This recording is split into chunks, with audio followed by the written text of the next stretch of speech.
Syederalun perang yang terjadi di Ukraina masih menjadi perhatian internasional.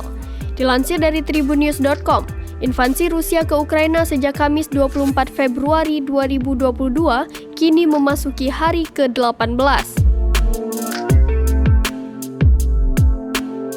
Diketahui, baru-baru ini beberapa ledakan terdengar di pinggiran kota Barat Lviv, dekat perbatasan Ukraina dengan Polandia pada Minggu 6 Maret 2022 waktu setempat.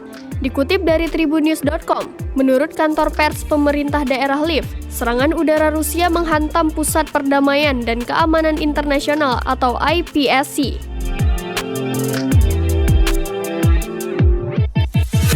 IPSC adalah pangkalan militer besar yang mencakup pusat pelatihan untuk tentara, terutama untuk misi penjaga perdamaian. Menurut informasi yang didapat, Rusia menembakkan 8 rudal di dekat Lviv, kata pemerintah daerah. Para pejabat sedang mencari tahu apakah ada korban dalam insiden tersebut. Beberapa ledakan terdengar sesaat sebelum pukul 6 pagi waktu setempat di dekat kota.